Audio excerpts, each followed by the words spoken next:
Hello friends, स्वागत है आप सबका हमारे यूट्यूब चैनल पे। आज हम डिस्कस करेंगे कार्डियोवास्कुलर सिस्टम के बारे में। लास्ट वीडियो लेक्चर में हमने डिस्कस किया था कार्डियोवास्कुलर सिस्टम के बेसिक स्ट्रक्चर के बारे में। आज की क्लास में हम उसका अगला सीरीज डिस्कस करने वाले हैं जो कि कार्डियोवास्कुलर सिस्टम के पोर्शन से संबंधित है। तो आप सभी जो है ध्यान से नोट्स बना के जो है पढ़िएगा। सबसे पहले हम डिस्कस करते हैं ब्लड वेसल्स के बारे में। ब्लड वेसल्स को जो है 3 टाइप से कैटेगराइज किया जा सकता है, आर्टरीज, वेन और कैपिलरी। अर्थात आर्टरीज, वेन और कैपिलरी में इसे डिवाइड किया जा सकता है। Responsible for carrying blood away from the heart. Arteries क्या करती है? ब्लड रिस्पॉन्सिबल होती हैं ब्लड कैरी करने के लिए हार्ट से जो है ब्लड लेने के लिए रिस्पॉन्सिबल होती हैं आर्टरी जो है। आर्टरी, वेन और कैपिलरी ध्यान में रखिएगा। Internal structure of artery discuss करते हैं कि आर्टरी का जो इंटरनल स्ट्रक्चर है वो क्या होता है। तो 3 लेयर दिखाई दे रही हैं, ट्यूनिका इंटरना, ट्यूनिका मीडिया और ट्यूनिका एक्सटर्ना। इन तीनों लेयर से मिलकर बनता है आर्टरीज का जो स्ट्रक्चर है। 3 layer tunica interna, tunica media और ट्यूनिका एक्सटर्ना से मिलकर बनता है। ये तीनों लेयर जो है पाई जाती हैं। ट्यूनिका इंटरना की बात करें तो ट्यूनिका इंटरना जो है इनर मोस्ट लेयर है। यह जो है आंतरिक परत को बनाती है, इनर मोस्ट लेयर है। Made up endothelial cells and connective tissue. इनका जो फॉर्मेशन है वो एंडोथेलियल सेल से हुआ होता है। किससे बनी हुई होती है? एंडोथेलियल सेल से बनी होती है और कनेक्टिव टिश्यू से जो है इनका फॉर्मेशन होता है। याद रखिएगा, ट्यूनिका इंटरना, ट्यूनिका मीडिया और ट्यूनिका एक्सटर्ना, इन 3 लेयर से जो है इनका फॉर्मेशन होता है। Tunica interna inner most layer है, made up endothelial cell and connective tissue, जो किसकी बनी होती हैं? एंडोथेलियल सेल्स और कनेक्टिव टिश्यू से बनी होती हैं। ट्यूनिका मीडिया की बात करें तो ये मिडिल लेयर है। ये जो है स्मूथ मसल से बनती है। किसकी बनी हुई होंगी? स्मूथ मसल से बनी हुई स्ट्रक्चर होती है ट्यूनिका मीडिया जो है। और तीसरा जो पोर्शन है tunica externa, outer most layer होती है, सबसे बाहरी संरचना होती है। ये जो है made up longitudinal arrangement fibre of collagen. ये जो है लंबवत जो फाइबर ऑफ कोलेजन होते हैं उनसे बनी होती है ट्यूनिका एक्सटर्ना। तो ये हमें 3 स्तर दिखाई देता है। चलिए स्ट्रक्चरल फॉर्म में समझने का प्रयास करते हैं कि जो 3 लेयर मैंने बताया वो किस तरीके से हैं। तो देखिए, आउटर मोस्ट लेयर जो दिखाई दे रहा है ट्यूनिका एक्सटर्ना, बीच वाला जो भाग दिखाई दे रहा है ट्यूनिका मीडिया और अंदर वाला जो स्ट्रक्चर दिखाई दे रहा है ट्यूनिका इंटरना। तो 3 पोर्शन बनती हैं। अभी हमने डिस्कस किया कि ट्यूनिका इंटरना जो है एंडोथेलियम सेल से बनती है। इनका जो फॉर्मेशन है किनसे होगा? ट्यूनिका इंटरना का एंडोथेलियम सेल से होता है। और ट्यूनिका मीडिया की बात करें तो ये फाइबर ऑफ स्मूथ मसल से बनती है और ये आउटर स्ट्रक्चर होती है ट्यूनिका एक्सटर्ना। तो इस प्रकार से कैटेगराइज 3 कैटेगरी में इससे बटी होती हैं। आर्टरीज का जो स्ट्रक्चर है ट्यूनिका एक्सटर्ना, ट्यूनिका मीडिया और ट्यूनिका इंटरना में बटा हुआ होता है। ये तीनों लेयर जो है हमें दिखाई देती हैं। चलिए अगला डिस्कस करते हैं वेन्स के बारे में। Carry blood to heart. Heart से जो है ब्लड को कैरी करने का काम किनका है? वेन्स का है। हार्ट से ब्लड को कैरी करने का कार्य वेन्स के माध्यम से किया जाता है। वेन अर्थात शिराएं होती हैं और शिराएं क्या करती हैं? हार्ट से ब्लड को कैरी करती हैं। Deoxygenated blood from the rest of the body and oxygenated blood from lung. Deoxygenated blood को क्या करती हैं? बॉडी के रेस्ट फॉर्म से ये लेती हैं and oxygenated blood from lungs, और लंग्स में जो है ऑक्सीनेटेड ब्लड को पहुंचाने का काम करती हैं। तो ये कार्य जो है वेन्स का होता है। अब जिस तरीके से आर्टरीज में 3 लेयर हमने देखा, ट्यूनिका एक्सटर्ना, ट्यूनिका इंटरना और ट्यूनिका मीडिया, तो यही 3 लेयर जो है इनमें भी दिखाई देती हैं। 3 layer tunica interna, tunica media और ट्यूनिका एक्सटर्ना, ये तीनों लेयर जो है इनमें भी पाई जाती हैं। वेन्स में भी हमें 3 लेयर देखने को मिलती हैं। तो ये तीनों लेयर यहाँ देखने को मिलेंगे। देखिए स्ट्रक्चरल डिस्ट्रीब्यूशन अगर आप देखें, स्ट्रक्चर के पर्पज से समझने का प्रयास करें तो ये हमें दिखाई देता है tunica externa. Tunica externa outer most layer होगी ट्यूनिका एक्सटर्ना। बीच वाला जो टिश्यू वाला भाग दिख रहा है ये ट्यूनिका मीडिया का पोर्शन है और आंतरिक जो भाग दिख रहा है इसे ट्यूनिका इंटरना के नाम से जाना जाता है। तो स्ट्रक्चर की दृष्टि से जो ट्यूनिका एक्सटर्ना है आउटर कोट बनाती है और ये वेन्स भी जो है 3 प्रकार के स्ट्रक्चर से बनती है। जैसे कि आर्टरी का डिस्कशन हमने देखा था, ट्यूनिका एक्सटर्ना, ट्यूनिका मीडिया और ट्यूनिका इंटरना, इन तीनों लेयर से मिलकर जो है इनका फॉर्मेशन होता है। चलिए अगला बढ़ देखते हैं कैपिलरीज के स्ट्रक्चर के बारे में।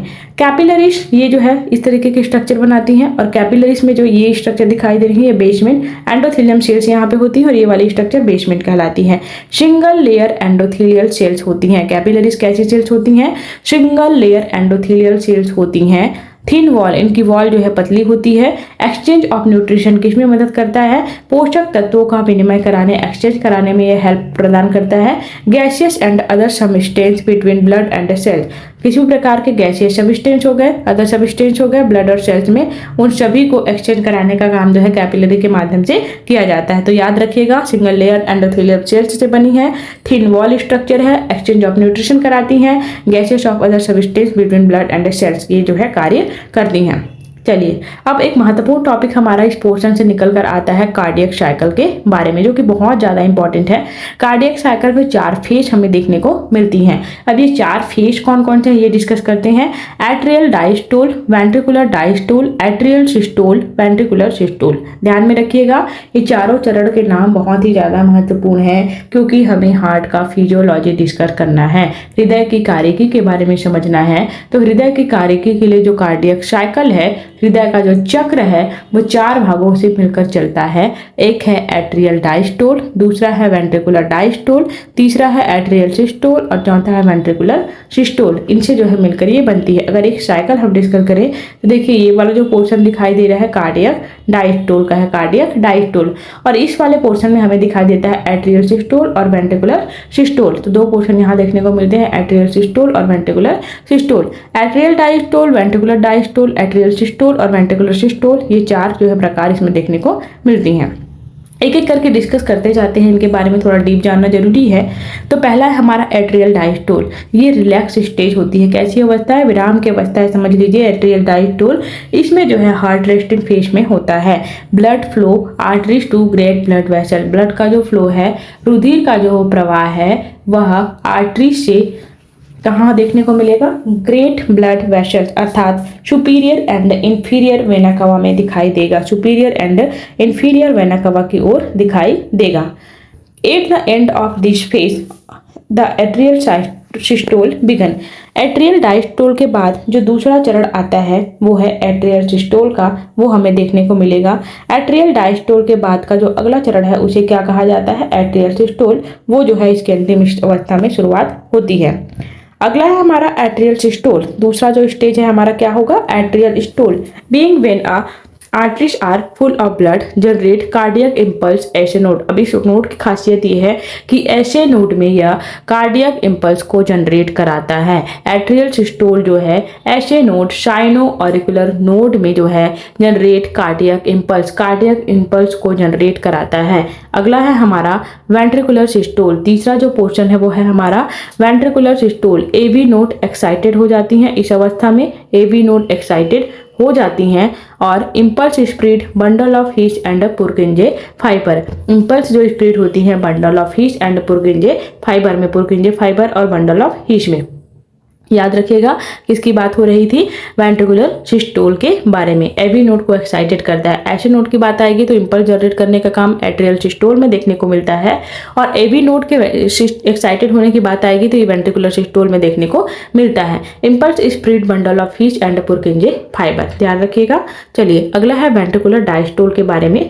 वेंट्रिकुलर डायस्टोल, जॉइंट डायस्टोल और कार्डियक सिस्टोल। कार्डियक डायस्टोल और ज्वाइंट डायस्टोल को जो है ऐड करने का काम करता है ventricular diastole.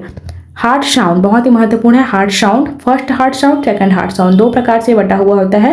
First heart sound को सिस्टोलिक साउंड कहा जाता है और सेकंड को जो है डायस्टोलिक साउंड कहा जाता है।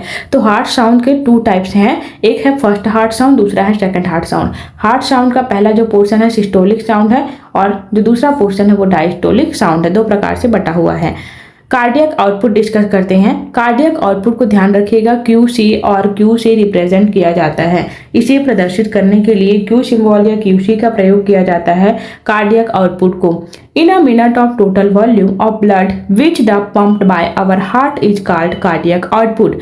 हमारे हृदय के द्वारा 1 मिनट में जितना रक्त प्रवाहित किया जाता है या जितना रक्त पंप किया जाता है उसे हम कार्डियक आउटपुट कहते हैं। उन्हें हम क्या कहते हैं? कार्डियक आउटपुट कहते हैं। In a minute of total volume of blood which the pumped by our heart is called cardiac output. 2 types होंगे इनके, एक होगा स्ट्रोक वॉल्यूम और एक होगा मिनट वॉल्यूम। 2 प्रकार इसे देखने को मिलेंगे। एक है हमारा स्ट्रोक वॉल्यूम होता है और दूसरा हमारा मिनट वॉल्यूम होता है। तो 2 प्रकार इनके देखने को मिलती हैं। अब फॉर्मूला बेसिस पे अगर इसे रिप्रेजेंट करें तो CO cardiac output is equal to SV stroke volume and HR हमें देखने को मिलेगा। SV यहाँ पे क्या है, SV जो है स्ट्रोक वॉल्यूम है और HR क्या है, हार्ट बीट पर मिनट है। SV क्या है, स्ट्रोक वॉल्यूम है और HR क्या है, हार्ट बीट पर मिनट है। तो ये दोनों पोर्शन जो है हमें इसमें दिखाई देती हैं, SV और HR इसमें दिखाई देती हैं। चलिए अगला है हमारा stroke volume. Total volume of blood which pumped by left and right ventricle in heart beat is called stroke volume. जितना वॉल्यूम, जितना आयतन ब्लड का पंप किया जाता है left ventricle and right ventricle के थ्रू एक हार्ट बीट में, उसे जो है स्ट्रोक वॉल्यूम कहा जाता है। ध्यान में रखिएगा, total volume of blood which pumped bye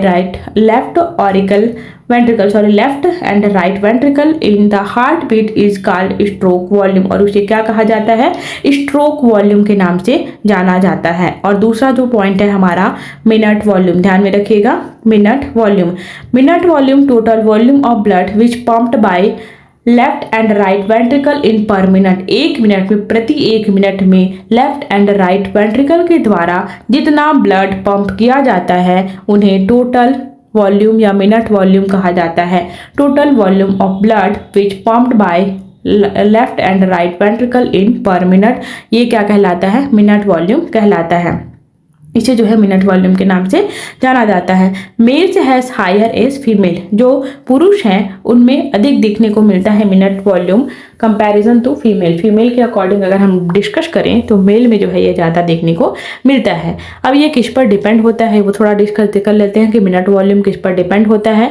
and diastolic volume end systolic volume and contractility, इन तीनों पर डिपेंड करता है। End diastolic volume end systolic volume and contractility, तीनों पर डिपेंड करता है मिनट वॉल्यूम। चलिए सिस्टम फिजियोलॉजी एनिमल के अंतर्गत जो SV है is equal to EDV minus ESV होता है, याद रखिएगा। ESV is equal to end systole volume and EDV is equal to end diastolic volume. ध्यान में रखिएगा, इस फॉर्मूला को थोड़ा माइंड में रखिएगा। अगला हम डिस्कस करते हैं मायोजेनिक हार्ट के बारे में। Specialized muscle cells, pacemaker cells present होती है। कैसी होती है मायोजेनिक हार्ट जो है, specialized muscle cells and pacemaker cells जो है प्रेजेंट होती हैं। Found in mollusc and vertebrate, और किन में देखने को मिलता है मायोजेनिक हार्ट, वर्टिब्रेट्स में देखने को मिलता है, मोलस्क में देखने को मिलता है। इनमें जो है मायोजेनिक प्रकार का हृदय हमें देखने को मिलता है। अगला है न्यूरोजेनिक हार्ट। दूसरा जो प्रकार है वो क्या है, neurogenic heart. Nerve impulse required from heart to function, nerve की आवश्यकता होगी, नाम से ही पता चल रहा है न्यूरोजेनिक हार्ट है, मतलब नर्वस सिस्टम का पोर्शन है, और नर्व इम्पल्स की आवश्यकता होगी हार्ट को बीट करने के लिए, हार्ट को अपना फंक्शन करने के लिए, तो नर्व की आवश्यकता, नर्व इम्पल्स रिक्वायर्ड होती हैं। Nerve impulse required for heart for function found किन में देखने को मिलता है, क्रस्टेशियन, इंसेक्ट एंड एनालिड्स में हमें देखने को मिलता है। क्रस्टेशियन, इंसेक्ट और एनालिड्स में हमें देखने को मिलता है न्यूरोजेनिक हार्ट। ध्यान में रखिएगा, न्यूरोजेनिक हार्ट जो है क्रस्टेशियन, इंसेक्ट और एनालिड्स में देखने को मिलता है, और इसके लिए इनके हार्ट के फंक्शन के लिए नर्व की आवश्यकता होती है, नर्व इंपल्स की आवश्यकता होती है। अगला है हमारा इलेक्ट्रोकार्डियोग्राफी। इलेक्ट्रोकार्डियोग्राफी जो है हम नेक्स्ट वीडियो लेक्चर में डिस्कस करेंगे इलेक्ट्रोकार्डियोग्राफी के बारे में। मिलते हैं अगले वीडियो लेक्चर में। तो चलिए, wish you all the best, thank you so much, I love you.